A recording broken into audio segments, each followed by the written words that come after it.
السلام علیکم دوستو، آج کی ویڈیو بہت ہی انفارمیٹیو ہونے والی ہے کہ حضرت علی رضی اللہ تعالی عنہ نے اسلام کیسے قبول کیا۔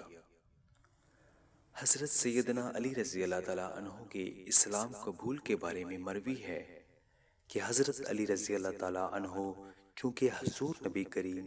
صلی اللہ علیہ وآلہ وسلم کے زیر سایہ پرورش پا رہے تھے،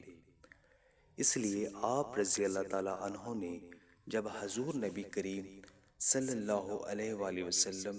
اور ام المومنین حضرت سیدنا خدیجہ رضی اللہ تعالیٰ عنہ کو عبادت میں مصروف دیکھا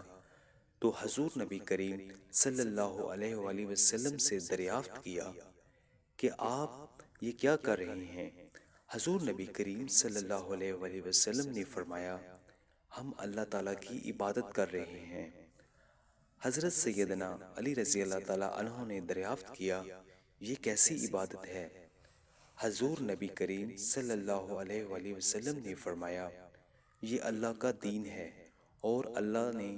مجھے اپنے دین کو تبلیغ اور لوگوں کی ہدایت کے لیے چنا ہے، اور میں تمہیں اسی اللہ تعالیٰ پر ایمان لانے کی دعوت دیتا ہوں۔ حضرت سیدنا علی رضی اللہ تعالیٰ عنہ نے جب حضور نبی کریم صلی اللہ علیہ وآلہ وسلم کی بات سنی تو حیران ہو گئے اور پوچھا کہ میں نے پہلے کبھی اس دین کے بارے میں کچھ نہیں سنا، مجھے اس بارے میں فیصلہ کرنا ابھی مشکل نظر آتا ہے، اس لیے میں اس بارے میں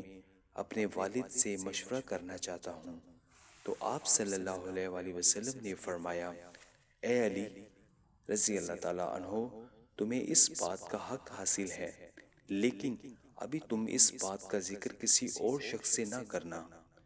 حضرت علی رضی اللہ تعالیٰ عنہ نے آپ صلی اللہ علیہ وآلہ وسلم سے وعدہ کیا کہ وہ کسی سے اس بات کا ذکر نہیں کریں گے۔ چنانچہ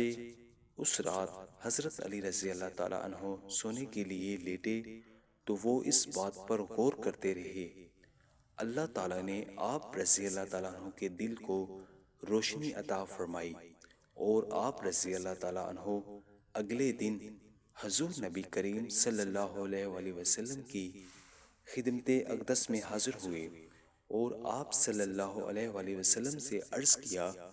کہ مجھے دائرہ اسلام میں داخل فرما لیں۔ حضور نبی کریم صلی اللہ علیہ وآلہ وسلم نے آپ رضی اللہ تعالیٰ عنہ کو کلمہ توحید پڑھایا اور آپ کو دائرہ اسلام میں داخل کر لیا۔